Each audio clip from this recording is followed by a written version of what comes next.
सविस्तर माहिती सांगणार आहे आणि त्याचं धार्मिक महात्म्य असं आहे वटपौर्णिमेचं की सत्यवान जेव्हा सावित्रीचा पती सत्यवान त्याचे प्राण जेव्हा यमाने हरण केले होते तेव्हा सावित्रीने वडाच्या झाडाखाली त्याचे निशब्द शरीर ठेवून ती यमाकडे गेली होती आणि तिने यमाकडून त्याचे प्राण मागितले होते. आणि त्याच दरम्यान वडाला तिने सांगितलं होतं की मी येईपर्यंत यमाकडून येईपर्यंत माझ्या पतीच्या शरीराचे तू रक्षण कर. म्हणून हे धार्मिक महात्म्य असं आहे वटपौर्णिमेचं.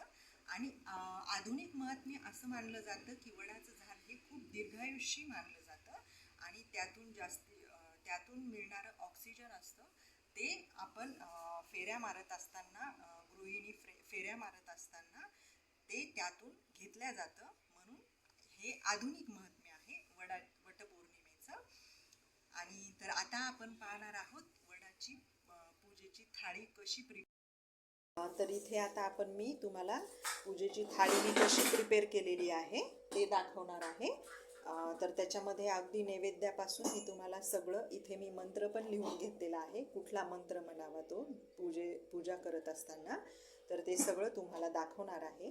तर इथे सर्वप्रथम पूजेसाठी वडाच्या झाडाला पाणी घालतात, तर मी इथे 1 लोटा पाणी घेतलेलं आहे. इथे मी ब्लाऊज पीस आणि ओटी देवाला वडाला ठेवण्यासाठी ब्लाऊज पीस आणि त्याच्यावर ओटी ठेवलेली आहे. इथे ठेवलेली आहे मी निरंजन, तुपाची निरंजन घेतलेली आहे मी. आणि इथे मी फळं घेतलेली आहे. तर हे फळं मी तिथे ठेवणार नाही, जे कुणी तिथे असेल गरजू किंवा त्यांना देणार आहे मी. फक्त पूजेसाठी मी हे घेतलेलं आहे. आणि तुम्ही पण असंच करा की तिथे कुठल्याही प्रकारचं खाण्याचं साहित्य न ठेवता जे गरजू आहेत त्यांना ही फळं तुम्ही तिथं देऊ शकता, किंवा ओटी भरत असताना स्त्रियांनाही दिले तरी पण चालते. आणि इथे ठेवलेले आहे मी हळदी कुंकवाचं हे करंडा ठेवलेला आहे, पंचपाळक ठेवलेला आहे. इथे ठेवलेलं आहे मी विड्याचेच पानं असावेत असं काही नाही. इथे मी मनी प्लॅन्टचे 2 पानं घेतलेली आहेत.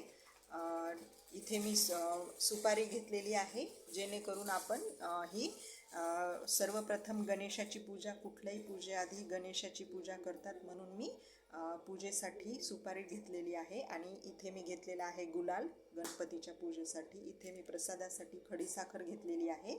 ही वस्त्रमाळ घेतलेली आहे मी इथे.